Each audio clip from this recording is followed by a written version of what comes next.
Depois eu explico as razões. Saudamos a todos vocês aqui presentes. Saudamos a espiritualidade, amiga, fraterna, aqueles espíritos que aqui estão trazidos para nos ouvir, para conectar com as forças do bem. E aí, por essas vibrações de Deus, aí é que nós buscamos o Filho de Maria do céu, nosso Senhor Jesus Cristo, este sublime mestre de Cafarnaum, que tem nos emocionado tanto, Senhor. Venha, mestre, estar conosco, abençoa esta casa, consagrada na espiritualidade como apoteose do Evangelho, saudando assim o seu fundador, este derrotado amigo das forças supremas valores, Odilon Fernandes. E nós vamos inicialmente fazer a leitura do Evangelho após o Pai Nosso, e aí é que nós vamos compor, falar para dar início às nossas palestras. Então vamos orar essa sublime prece que o sublime amigo nos deixou. Que ele também sentia a necessidade de orar lá no alto das orquídeas, enquanto os seus apóstolos ali caíram em terra pela força extraordinária dele. Ele alça o seu pensamento ao céu e assim diz: Pai nosso, que estás no céu, santificado, Senhor, seja o teu nome. Venha a nós o vosso reino. Seja feita a vossa vontade, assim na terra como ela é feita no céu. O pão nosso de cada dia, dá-nos hoje, Senhor. Perdoa nossas dívidas, ensinando-nos a perdoar os nossos devedores. E não nos deixeis cair em tentação, e livrai-nos do mal e que assim. Em nome de Jesus, e nós estamos sentindo dos benfeitores espirituais presentes, nós damos início, passando a palavra ao nosso irmão Marcos para a leitura do Evangelho.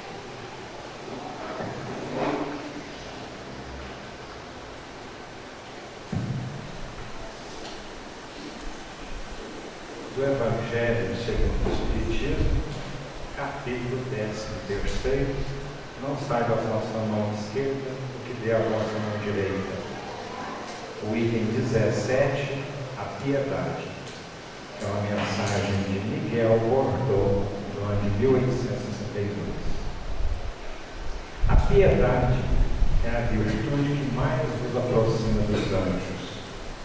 É a irmã da caridade que nos conduz a Deus.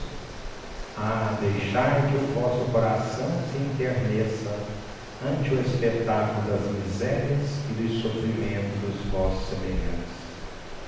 Vossas lágrimas são um bálsamo que lhes derramais nas feridas, e quando, por bondosa simpatia, chegais a lhes proporcionar a esperança e a resignação, que encanto experimentais. Tem um certo amargor, é certo, esse encanto, porque nasce ao lado da infelicidade, mas não tendo o sabor acre dos gozos mundanos, também não traz as pungentes decepções do vazio que esses últimos deixam após si. Envolve a penetrante suavidade que enche de júbilo a alma. A piedade. A piedade bem sentida é amor, o amor é devotamento. Devotamento é o ouvido de si mesmo, e esse ouvido, essa abnegação em favor dos infelizes, é a virtude por excelência, a quem em toda a sua vida praticou o divino Messias e ensinou a sua doutrina tão santa e tão sublime. Que Jesus abençoe e passando de novo a palavra à nossa irmã Rosa.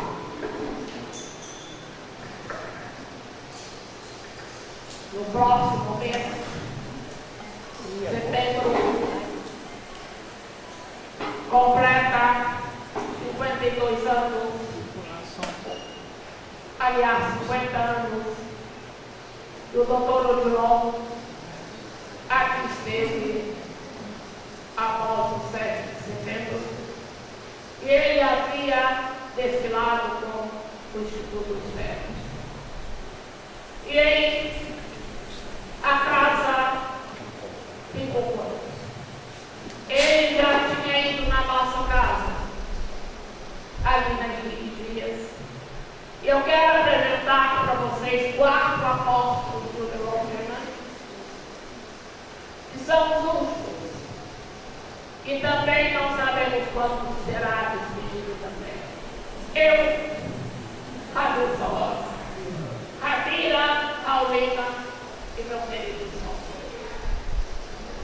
Quando o papai desencarnou em maio de 71, no final do ano, nós já partilhar para o Rio de Janeiro para fazer Jesus de Parque. E no dia 13 de janeiro do ano de 1973, Odilon Fernandes deixou o casulo carnal, e aí, ao lado do menino Chaves, Emanuel Marcos Chaves, é que veio alçar as nossas bolsas para continuarmos com esta casa, que é realmente o verdadeiro caminho para todos nós. E muito grata a esse Espírito. Todos os dias eu oro no meu culto do Evangelho de morte, de reflexo e pensamento. Primeiro é agradecimento ao Nazareno. E em seguida a esse Espírito de sol, Odilon. E hoje eu estou falando de muitas coisas. O meu irmão João, que é tão chique, primeiro filho de mamãe, o 13º do meu pai, que é a rata do tacho. Eu vou passar a palavra para ele e vai nos abrilhantar com a sua palestra, porque lá em Florianópolis ele também tem esse trabalho de divulgação da doutrina do Espírito. Agradeço a todos vocês pela presença. Já deixo o meu agradecimento à Regiane, que ela promete tão péssimo em Florianópolis, e essa do seu irmão, que me presenteou com essa bonita violeta, que eu falo que acaba sendo de tão escondida, que ela representa a violeta. Então, a palavra ao nosso querido irmão João.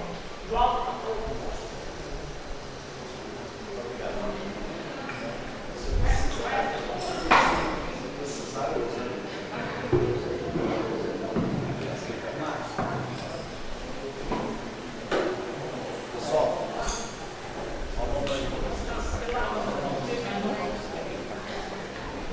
Como professor, né, da Universidade Federal, várias coleções do Brasil, do exterior, a gente acaba aprendendo com os gregos. Na verdade, qualquer palavra que você fala, você tem que estar com as pessoas. Se vocês não ouvirem, eu vou usar o microfone.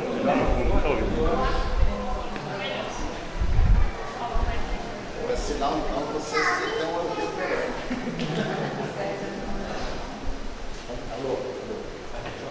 Tá bom? Som.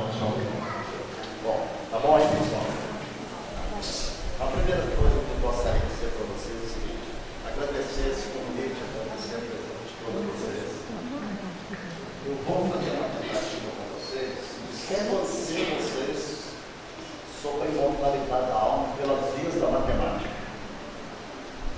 eu tenho uma leve impressão, poucas pessoas têm falado isso no mundo, mas ele, Jesus, foi o maior matemático de todos os tempos. Ele disse uma única frase: não perdoar 7 vezes 7, ou 7 vezes 70. Tá? Ele disse: não perdoar 7 vezes 7. 7 vezes 7? Está entendendo? Não? 7 vezes 70 dá 490. Então você, espírito, perdoa, faz o mal, reza 1000 Ave Marias, perdoa 470, é um espírito iluminado. O tema nosso ali, eu combinei com o nosso querido aqui, e a gente estabeleceu uma chave, um pix, que o Paulo, ele muda o slide, tá? A câmera? Mas eu não posso estar preocupado com a câmera. Tá bom, vamos pegar aqui. Então é o seguinte, a segunda coisa que eu gostaria de dizer para vocês é o seguinte: quando nós entramos aqui à Casa Espírita, eu acho que eu tinha 12 anos. E a gente conheceu a casa, eu fiz essa pergunta para o doutor Milon. Por quê? Não foi essa pergunta. Eu disse assim ao doutor Milon: como Deus cria os espíritos? Aí o doutor Milon deu para mim e disse: você já está querendo chegar no final. Certo? Mas eu fui descobrir. E a terceira questão que eu gostaria de colocar para vocês aqui rapidamente é falar sobre o fundamento que a doutrina espírita trouxe a todos através desse gigante, desse espírito iluminado, que se chama de Jesus aqui para a gente, mas em outros mundos ele tem outros nomes. Ok? Então vou pedir ao meu irmão ali para dizer o seguinte: a primeira coisa que aconteceu na história do desenvolvimento do mundo foi a obscuridade, a escuridão. Okay? O homem vivia dentro de uma caverna. Ele se movimentava e nunca tinha percebido o que era isso. Eles brigavam entre si, eles encostavam entre um e entre outros. Um belo dia, um daqueles disse assim: por que é que a gente tenta descobrir as coisas? Aí eles descobriram a primeira descoberta, a luz do interior da caverna onde eles habitavam. Mas aqueles que ficaram se refugiaram com aquilo.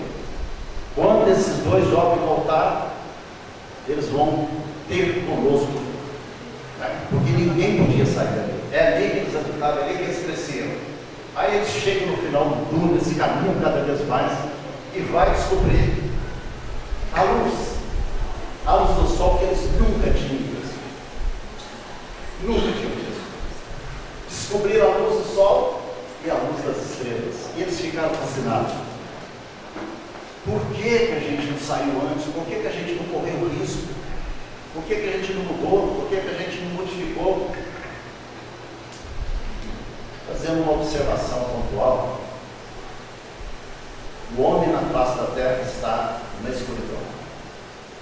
E a doutrina espírita é essa luz. Por isso que Jesus diz: eu enviarei para vocês o mandamento correto, o comportamento correto. Ok?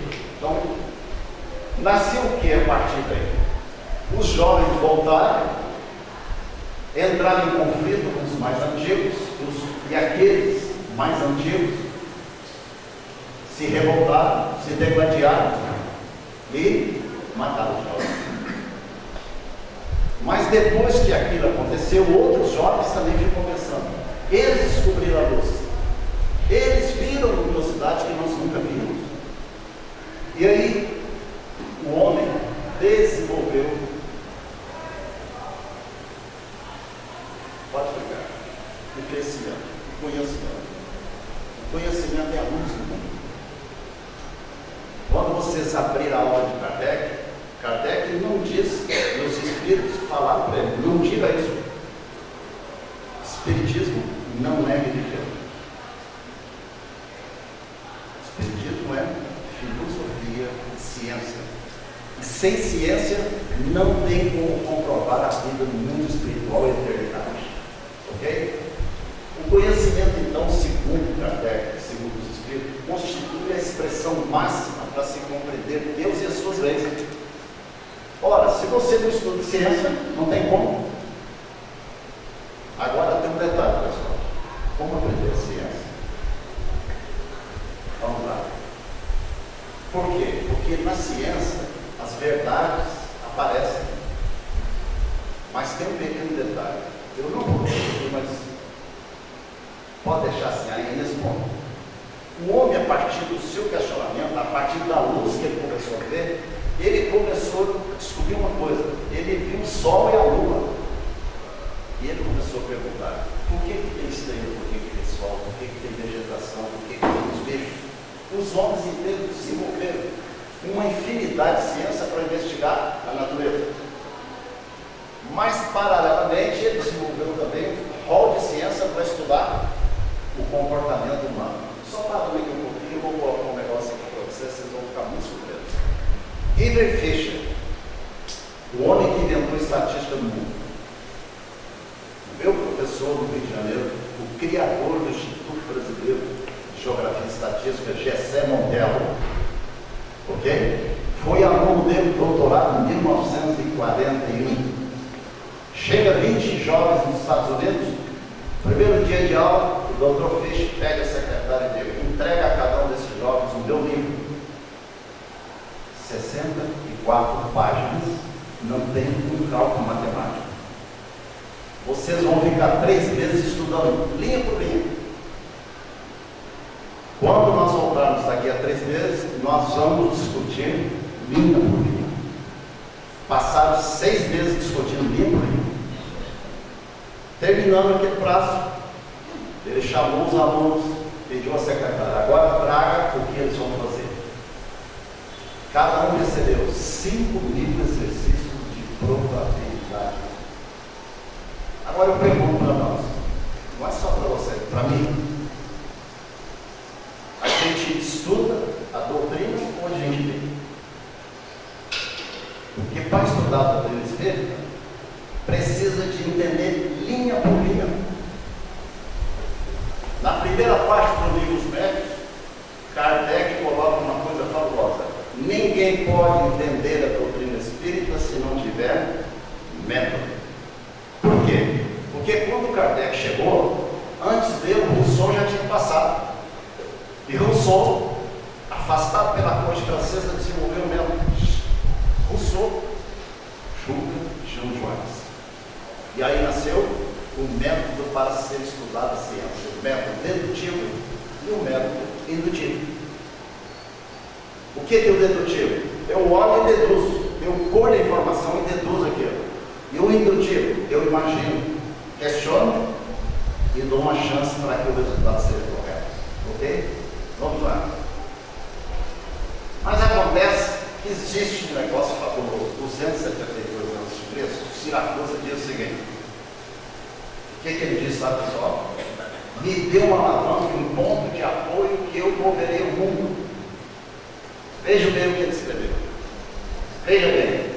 Ele explica porque os corpos flutuam e outros se afundam quando colocados na água. É a chamada lei do empuxo. Toda a engenharia do mundo, do planeta Terra, usa esse conceito. Muito bem. Vamos avançar um pouquinho. Aí o que acontece? Dizia, certa vez eu encontrei com o Paulo Pereira Franco, ele disse assim: eu estou há 33 anos lendo todos os dias, estudando o livro dos Espíritos e ainda não consegui entender. Eu peguei e fui dar na filosofia e na matemática para entender esse comportamento. Vamos ir lá? Vamos, para a gente conseguir. A pergunta é: o que é que os filósofos fazem? O que é que Sócrates, Platão e Aristóteles faziam? Saía para conversar ao povo e perguntava: o que você acha da vida? O que você percebe? Como você vê o lugar? Como você a vida? Como você vê as flores? Certo? Então hoje a nossa pergunta é como a gente está percebendo. Vamos lá. Aí mais um deles perguntou assim: quem somos? Mais perto.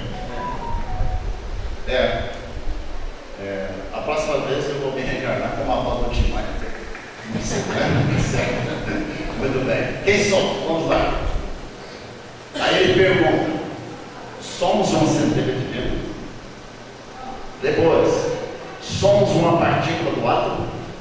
Somos uma luz radiante da criação de Deus? Essas perguntas levaram a ciência a questionar o que é que funciona no ser humano. Quem é esse homem? É o mais estudado em toda a face da Terra. Platão. Por esse motivo que no Evangelho segundo o Espiritismo só tem dois desses homens pensadores filósofos, ok? Sócrates e Platão. Por quê? Porque eles, além de fazerem indagação impressionante, eles acreditavam na imortalidade da alma. No entanto, eles ainda não tinham conhecido o outro homem que estava lá do lado dele, que se chama Pitágoras. O que é que Pitágoras disse? O homem é a medida do tempo. Então tudo tem que ser medido matematicamente. Graças a ele, eu consegui compreender um negócio e vocês vão ter um troço assim absurdo de facilidade. Vamos lá, colega. 86 milhões de neurônios. Agora, recentemente, um médico disse que nós não temos 86 milhões, nós temos 2 bilhões de neurônios no cérebro. O cérebro funciona com uma luz de 20 volts, que é aquela lâmpada que está ali. E não é de 20 volts, é menos, deve ser de 9 ou de 15, certamente é de 15. O cérebro consegue movimentar todo o tráfego de informação da internet na Terra em milésimos de segundo. E nós não percebemos isso diariamente. Vamos lá, colega. O que os nossos neurônios estão fazendo junto da gente? Eles são protegidos por uma muralha, certo? Para você não ter todas as doenças e não ficar indignado com a vida. É formado por milhões de células que permite você fazer toda a combinação, toda a manipulação das células para você falar. 1987, eu parei de escrever. Procurei 12 neurologistas, os 12 me disseram a mesma coisa. Cara, paciente, a medicina não pode fazer nada. Alguém, um neurônio desligou a rede elétrica do meu braço. Não tenho nada, não sinto nada. Mas eu não consigo segurar uma xícara, não consigo segurar um botão na camisa, não consigo tocar, não consigo fazer isso. Por quê? Aí tem outras razões. A razão por quê? Vamos lá então. Avançando. A pergunta desses homens ao longo da história disseram o seguinte: mas afinal de contas, onde está você? Primeiro eles perguntaram o que você achava daquilo. Agora eles perguntaram assim: onde que nós estamos no final de contas? Ok? Onde é que nós estamos? Hoje, nós aqui é um negócio pavoroso, que a gente não está mais conversando, não. A gente aperta o dedo do celular.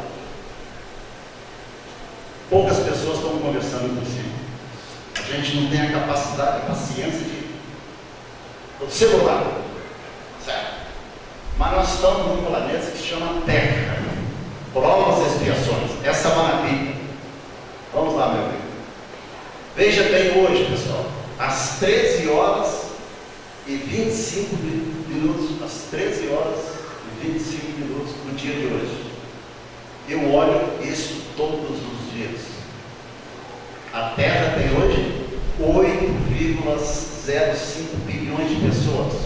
Este ano já nasceram aproximadamente 80 milhões de pessoas. Hoje nasceram 205 mil pessoas até o meio-dia 35. Ok? E morreram esse ano já 35 mil pessoas. Milhões de pessoas. Tá certo? E hoje morreram 93 mil pessoas. Eu não fui o Deus, porque eu troquei falando em vocês. Ok? Muito bem. O que significa isso? Só dá uma paradinha exatamente aí. Completando a informação. No ano 2050, nós teremos na Terra aproximadamente 11,5 bilhões de pessoas. No ano 2050, o homem precisa de dobrar a capacidade de produção de energia e de alimento. Mas a FAO, há 40 anos atrás, fez uma estimativa e um cálculo que a Terra comporta 20 bilhões de pessoas.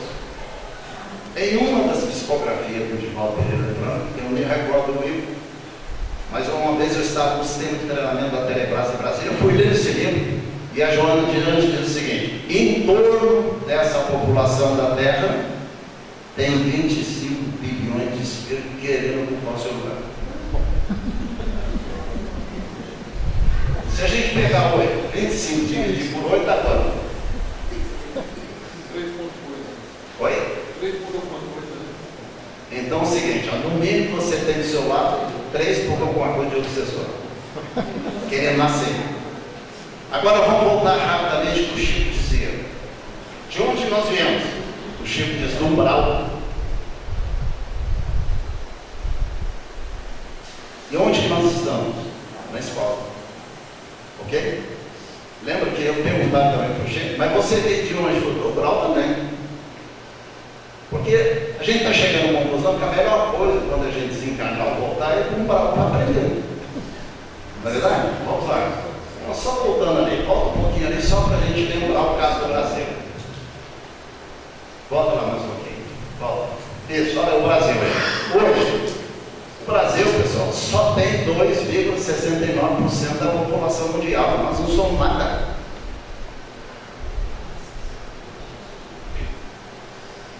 Você já pensou agora você falecer e reencarnar na China 1,5 bilhão de pessoas? Gritando, querendo comer, querendo viver, querendo ter televisão, querendo ter celular, querendo ter tudo. Nós não somos nada. Estatisticamente, como disse o Fischer, nós não somos absolutamente ninguém. Agora imagine você comparado com o universo. A estimativa antiga é que no universo tinha bilhões de estrelas, de mundos. Hoje não. A estimativa já é trilhões. Ok? Vamos lá então. Mas para aí um pouquinho. Olha que coisa curiosa, pessoal. Essa estatística de 2016. 99,99% do que existe na Terra, a gente não conhece ainda. Isso é um absurdo. O que está nas entranhas da Terra, a gente não sabe. Mais do que 0,0 qualquer coisa. Muito bem, vamos avançando. Hoje, diferentemente daquela época trágica de Roma, esse é o mundo que a gente está vivendo. Bonito, né? Tem prédio, tem rio bonito, tem pode andar, tem piscina, tem umas brigas do bonito, etc, etc. Mas, vamos raciocinar. A gente está muito bem de tá? Estamos sentados, vocês estão aqui falando, tem celular no bolso, tem um bolsinho para carregar, um relógio, né? Vamos lá, colega. Mas acontece o seguinte, pessoal, quando a gente olha para cima, o jovem que nasceu na China, aos 6 meses falava com o pai e com a mãe. Ao 1 ano de idade, ele recebeu 10 jornalistas com a presença do Washington Post. 1 hora de entrevista, a mãe preocupada e o pai perguntou assim: meu filho, nós estamos preocupados com você. Aí ele disse: não, você não está cansado? Sim. Qual é o problema? De ouvir tanta pergunta inútil. Você sabe quem é esse jovem? Esse jovem é esse cientista que está nos Estados Unidos, que aos 8 anos de idade, ele fazia pós-doutorado em física. Ele é o homem que desenvolveu a nova máquina que vê os outros mundos com uma precisão absurda. Hoje, a gente vê as estrelas. Agora você entra lá no site da NASA, está tudo pronto. Lá a galáxia está em você, turbilhão, um exemplo tipo de galáxia espiral. Mais uma colega, vamos lá. Agora observe por que tem todos aqueles pontos tracejados aqui. Sabe por quê? Porque se não tiver cálculo matemático, se não tiver um método, não tem resultado. Ok? Vamos lá, vamos avançando. Então, qual é o grande questionamento que a gente colocou nessa palestra? Falar sobre a imortalidade da alma. O que a doutrina diz? doutrina diz, renova os alicerces da doutrina ao esclarecer sobre as relações que tem no mundo material e espiritual. Lembra aqui de Kardec dizer, não fique inventando mundos, só tem dois. Tem muita gente falando, mas tem um mundo, submundo, não sei o que. Conversa, só tem dois mundos. É diferente de ter dimensões. Não estamos liberados? Eu moro em Florianópolis. Ok? Quando você chegar lá do outro lado, vocês vão ter uma surpresa. Vai ver a mesma coisa que vocês estão vendo aqui. Gente morrendo na rua, gente entrando no prédio, gente entrando no nosso bar, departamento de música, universidade, outra coisa. A Terra é o retrato do mundo espiritual. Ok? Vamos lá. Vamos avançar com o tempo da... O que diz o Kardec? Os espíritos disseram para ele. As almas que povoam o espaço são precisamente aquelas que se chamam espírito. Aonde que os espíritos falaram? Puxou Platão e disse, Platão, explica para os caras. Ok? Muito bem. Não são outra coisa senão almas desenvolvidas. O seu envolvimento simples. Todo mundo entende isso aí. Mas a maioria não acredita não. Vamos provar isso aí. Vamos avançando. Certo? Ainda diz os espíritos, todo fenômeno espírita tem como princípio a subsistência da alma. Mas não adianta dizer isso se você não provar a ciência. Você tem que provar. Por isso que Kardec dedicou 11 anos na ciência. Eu fui atrás de Kardec, eu fui à casa de Kardec em Lyon, fui aonde ele estudou na Suíça, fui aonde foi enterrado o corpo dele, tá certo? E fui buscar os livros que ele publicou, que não era da doutrina. O que é que ele publicou? A gramática francesa, a educação. Se vocês lerem um dos livros dele, vocês vão olhar para cima para o nosso Ministério de Educação, vai dizer, não havia coisa. O que é que Kardec diz ali? O homem só dirige qualquer instituição, uma nação, quando o amor faz parte das suas ações. E ele tem que ser um conhecedor profundo da ciência da alma. Olha lá. Fazendo aqui uma brincadeira para vocês, né? De vez em quando a gente está sendo as pessoas, brinca, o pessoal. Aí o cara fala, como é que é teu nome? Paulo, eu e você somos os dois caras mais importantes da vida depois de Jesus. Ah, por quê? Está lá, meu xará, João. Tá? João preparou o caminho para Jesus, veio Jesus, depois veio Paulo, veio outro João. Né? Então, às vezes a gente brinca assim com as pessoas. Muito bem, vamos lá, colega. Pode passar, pode fechar bem. Né? Isso aqui são as referências do livro dos Espíritos, do Evangelho e do livro dos Médios. Né? Que acomoda e sedimenta o conhecimento. Se os Espíritos fossem seres à parte, aí diz os Espíritos, na discussão com Kardec, seria uma hipótese. Seria hipótese. Né? Segundo, se a gente admitir que existem almas, torna necessário admitir que tem espíritos. Agora, seguinte, pessoal, está lá na obra de Platão. Recentemente eu descobri um negócio muito curioso. Dos 500 anos de poder de Roma, quando Jesus veio, ficou a ideia de Jesus, mas ninguém praticou. Você sabe quando foi criada a primeira igreja romana? Vocês têm essa informação? 380 anos depois de Cristo. Quem é que ficou desesperado para fazer isso mudar? Um jovem que se chamava Agostinho, que virou santo. Santo na concepção dele, nada mais é que um espírito atordoado pela mente na época. Jovem que participava de coisas absurdas. De repente ele ouviu um cara falar sobre Platão. E o cara dizia assim: Platão é o homem que move o mundo pelas ideias de que nós somos espíritos eternos. Aí Agostinho vai atrás desse cara e começa a fazer mudanças. Mas acontece que mesmo assim, né, a referência foi uma tragédia, chegada do Cristo até 1654. Né? Criou-se os templários. Você acredita em Deus? Não, morte. Você acredita em Deus? Não, morte. Você sabe quantas pessoas a igreja matou? De 380 até 1654? 1.154.000 pessoas degoladas. Você acredita em Deus? Não. Você é um herege. Morte. Curiosamente, a tribo de otomano na Turquia, que não tinha visto falar de Jesus nem de Deus, dizia: peraí, a nossa referência de Deus é outra. É claro que Jesus foi lá sobre outro nome, sobre outra forma. Aí eles disseram o seguinte: aqui não, aqui é Roma no manda. Invadiu Jerusalém, cortou a cabeça de todos os templários. Roma se voltou, fez segunda tentativa, todo o processo da Arábia Saudita, Turquia se uniu. Roma não faz parte mais daqui. Ok? Vamos lá, vamos avançar. Para a gente chegar ali, porque eu falei que era 30 minutos, normalmente eu costumo falar em 4 horas. Tá? Por que a gente veio aqui? Vamos lá, rapidamente. Lapidar o espírito, aprender nova ciência, ter nova experiência, se preparar para outras viagens, agora sim. Fortalecer o único caminho que a gente tem que caminhar é a eternidade. Aqui a gente modestamente chama segunda, terça, quarta, quinta. Eu e minha esposa na dia a gente não tem mais isso que a gente está aposentando, não faz nenhuma diferença, tá certo?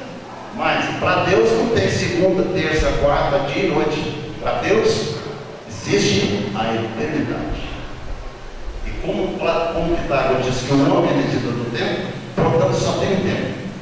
Eternidade. Ok? Vamos avançar. A discordância dos filósofos. Deus existe? O homem é imortal? O sobrevive após a morte? Tem possibilidade de nova vida? Existe o inferno? A gente precisa de, sem querer ofender ninguém, sem querer mascular o conhecimento, mas a gente precisa de deixar de ler algumas coisas, de ler mais a filosofia para a gente entender o que é a vida real. Porque quem fez essas perguntas não foi nenhum religioso, todos filósofos. Ok? Vamos lá. Justificativas de sua evolução rumo à eternidade e perfeição com base na matemática. Agora vamos lá. Agora veja bem isso aí. Vou apresentar 2 slides para vocês. Se vocês não tiverem desacordo, eu sugiro entrar no curso de matemática. Ok? Você nasceu em que ano? Oi? 54, ele 48. Esse tempo é o tempo zero. Ok? Para você compreender Deus, você não admite a reencarnação. Então, você não teve outras vidas. Você não teve o menos 1, menos 2, menos 3 e não chegará nunca a entender como é que Deus criou o universo. Porque Deus, segundo Pitágoras, é o infinito. Nenhum espírito criado por ele chegará a ser Deus. Você poderá chegar menos infinito, mas não infinito. Se você admite a reencarnação, aí o que eu tenho? Eu tenho 1, 2, 3, 4, né? Os números vão somando e um dia eu consigo chegar ao mais infinito para saber o seguinte: Deus, 1928, Portugal, o Espírito João psicografa as novas revelações evangélicas dizendo o seguinte: eu entendi muita coisa errada desse matemático que se chama Jesus. E na Terra só tem um Espírito que fala com Deus, Jesus. Não tem nenhum conhecimento. Vamos lá, vamos avançar. Então veja o seguinte: as igrejas, as religiões que defendem o seguinte: você morreu, acabou. Está lá, você vai para o céu do inferno, acabou. Não. Matematicamente, 0 mais 1 dá 0. 0 mais 1 dá 0. Como você está falando 0 mais 1 mais 1 mais 1, nunca você vai conseguir conhecer o infinito. Vocês querem prova mais evidente que essa? Vai lá no próximo, colega. Quando você admite a vida sucessiva após a morte, você nasceu, Deus te criou. Foi a pergunta que eu fiz para o doutor Alemão com 12 anos de idade. Como Deus cria os espíritos? Na realidade, eu estava intuitivamente perguntando a ele, lá no infinito, como é que Deus no infinito me criou? Criou você. 0. Primeira reencarnação, 1 mais 1 dá 2. 2 mais 1 dá 3. Mais 1 dá infinito. Então vamos lá. O que significa infinito? Esse desenho fantástico. Vamos lá. Corresponde a essa equação matemática. Veja bem isso aqui, pessoal. Veja que coisa fabulosa. A gente entra nos cursos de faculdade, de medicina, engenharia física, não entende o que isso aí significa. Vocês estão vendo a base 2? Vendo a base 2? O que isso aqui permite fazer? A capacidade de formar sequências intermináveis de resultados. Pitágoras escreveu uma equação que no ano de 1998 se reuniu 17 matemáticos em Paris, no Instituto Martel, botou todos os computadores para calcular qual seria a dimensão do espaço infinito. De todas as formulações matemáticas complexas em computador, a única equação que chegou perto é de Pitágoras. A elevado ao quadrado, que é 2, mais B elevado ao quadrado, que é 2, é igual a C elevado ao quadrado, que é 2. Ok? Vamos lá, vamos avançar porque agora o tempo está correndo. Tá? Diversas culturas consideram que esse cálculo matemático é a relação que a gente faz entre morte, nascimento e evolução da alma. Vamos lá. Certo? É uma ligação dos dois mundos, entre os dois mundos e a perfeição entre corpos e espírito. Por quê? Espírito e corpo. Qual é o número? 2. Marido, mulher, homem, 2. Criança, adulto, 2. Noite e dia, 2. Ok? Vamos lá. Portanto, o mundo funciona segundo o que Aristóteles ensinou para todo mundo. O mundo é dual. Não existe 4, 5, 6, 1 milhão, 3, não, isso não existe. Só existe 1 zero. Porque 1 milhão é só uma tabela de 1 mais 1 mais 2 mais 3. 3 é igual a mais 1 mais 4, dá 4, 4 mais 1 dá 5, 5 mais 1 dá 6. Então, a base central é 2 e a base potencial é 2 elevado à potência 2. Vamos avançando. Só para dizer para vocês que tudo que vocês estão sentados mexendo no celular funciona com um negócio que se chama base dual potencial, bit. Você comprou um computador, 32 bits, 64 bits, 128 bits, 128, 256, agora eu estou trabalhando com 512. E já tem um que eu vou mostrar para vocês, vamos lá. Olha só isso aqui, o último aqui. O Byte. Sabe o que significa o Byte? Ele roda todas as informações do mundo em 24 horas. Tudo. Em 2 dias. Desse tamanho. Tem 2 por 3. Vamos lá? 1 terabyte pode armazenar 200.000 músicas em 40. Se você ligar ele, você vai gastar 1 milhão de minutos para ser tocado sem repetir. Você sabia disso? O seu celular é desse?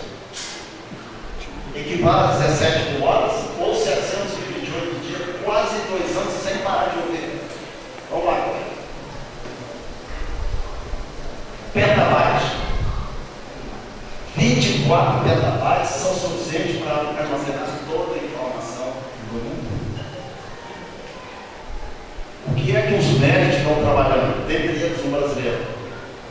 Colocar toda a informação da humanidade no minúsculo pendrive. Quando a criança nascer, coloca no neurônio. A criança vai nascer falando inglês, português, japonês, alemão, sabe física, matemática, não precisa de aula de inglês, não precisa de faculdade, não precisa de nada. Sabe por quê? Porque as reencarnações sucessivas que você tem, que eu tenho, estão aqui do lado. Mas a gente não chegou no momento de pegar. Diz irmão em uma das suas obras que todo o conhecimento armazenado está aqui. Só que a gente não tem permissão para acessar. Por quê? Porque você é um espírito perfeito. Mas o futuro, estamos caminhando para lá. Vamos lá, galera. Olha o que um celular faz, pessoal, de 32 bits. 4.294 de operações.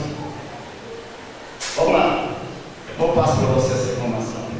Em 64, 28, 18 bilhões o celular faz. O que você usa?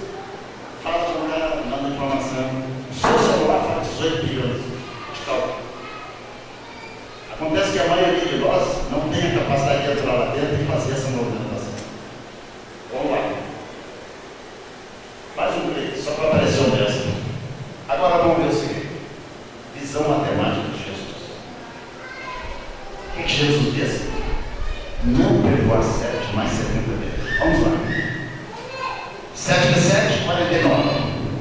7 vezes 70, 490.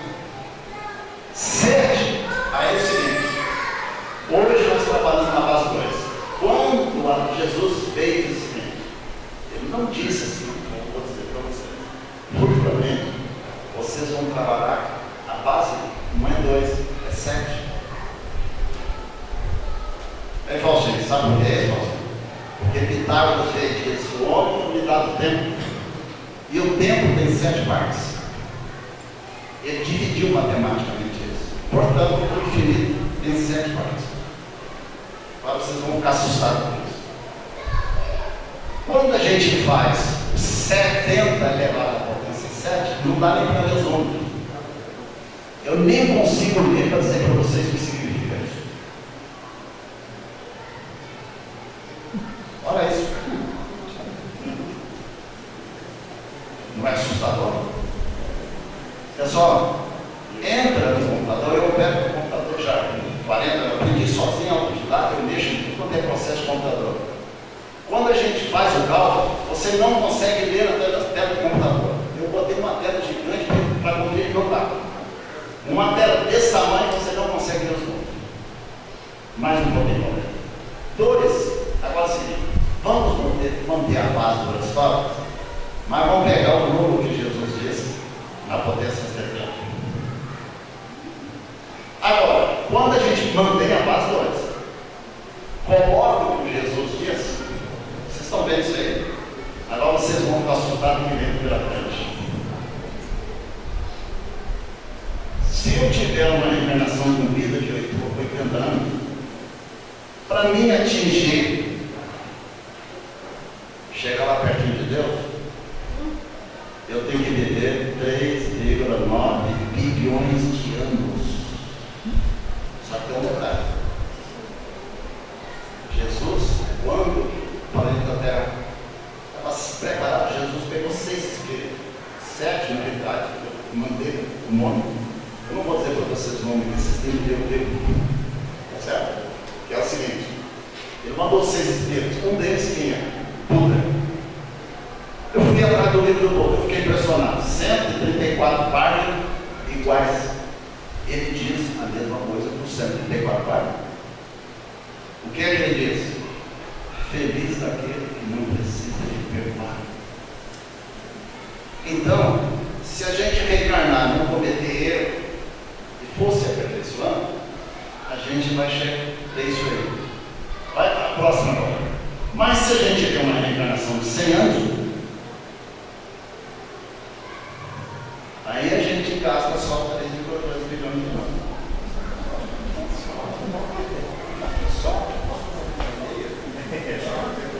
Perfeito? Eu tenho. Nossa, só um pouquinho. Eu só tenho que dizer que já terminar, porque o tempo já passou, né? Era para falar em 30 minutos, já passei do tempo. Mas eu quero dizer que assim, tem um amigo lá em Coronel, que é engenheiro eletricista. Esse raciocínio, a gente trabalhou 35 anos na Associação Espírita da Verdade. Dessas conversas nossas nasceu essa ideia. Eu não sei se alguém no Brasil tem esse cálculo, mas aonde eu vou para fazer a informação da doutrina espírita, eu coloco isso aí para o pessoal, para assustar o pessoal. Dizer o seguinte, pessoal, tem um cálculo banal.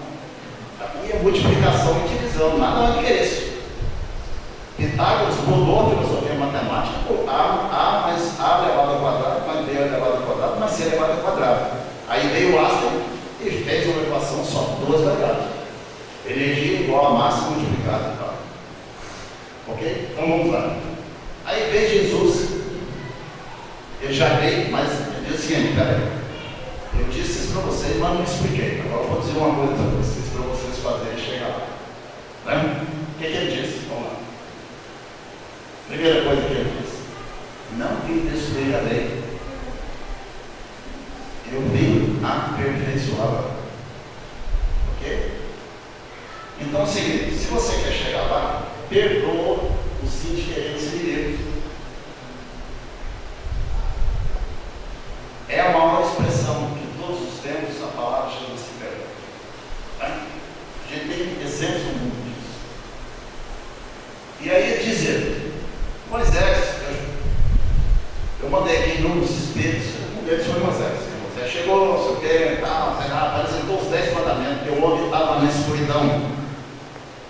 tinha saído da caverna, mas estava na escuridão. Mataram uns aos outros, mataram pai, filha, briga, tudo. Aí Moisés veio e deu uma. Ok? Aí Jesus veio e simplificou. Amar a Deus sobre todas as coisas e o próximo como de Deus. Ok?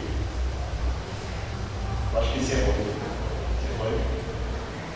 Então, pessoal, se alguém tem dúvida, por favor, escute um pouquinho de matemática. Agora há pouco tinha uma garota que foi lá fazer o trabalho lá de cabeleireiro, ela falou assim, eu faço engenharia.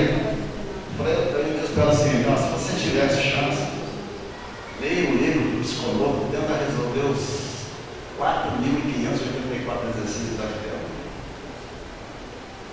Porque é através da repetição, nós não vamos ter que repetir 4 bilhões de anos. Então, uma estimativa que se tem, todas as informações que chegam para nós no mundo espiritual, né, é que Jesus atingiu a perfeição, diz que nunca errou. Então, ele atendeu o princípio que tudo que vai ser que ele diz assim, vai lá e diz isso pessoal, porque eu passei por isso, nunca errei. Então, ele deve ter feito aí uns 2 bilhões de anos. Ou menos de 1 bilhão de anos, ou quem sabe 50 anos, a gente não sabe, só ele deu, a gente não tem como conversar com o Chico, sabia, mas a gente não tem essa condição. Pessoal, muito obrigado. Eu peço desculpa a vocês, caso não seja aquilo que vocês estavam esperando, saber, entender, conversar, tá bom? Mas de qualquer maneira é o seguinte, eu estou sempre fazendo essa tentativa de fazer com que as coisas sejam compreendidas de uma coisa muito fácil, prática, que é o visual e o cálculo. Não tem um poeta nosso aí que dizia que 2 mais 2 é 5? 2 mais 2 é igual a 4. Mas agora, com essa filosofia de Jesus, pode ser que não seja 2 mais 2 igual a 4. Pode ser 4 bilhões. Não é verdade? Depende se você considera a potência e considera o preceito de Jesus. Né? Tá bom? Muito obrigado pela atenção.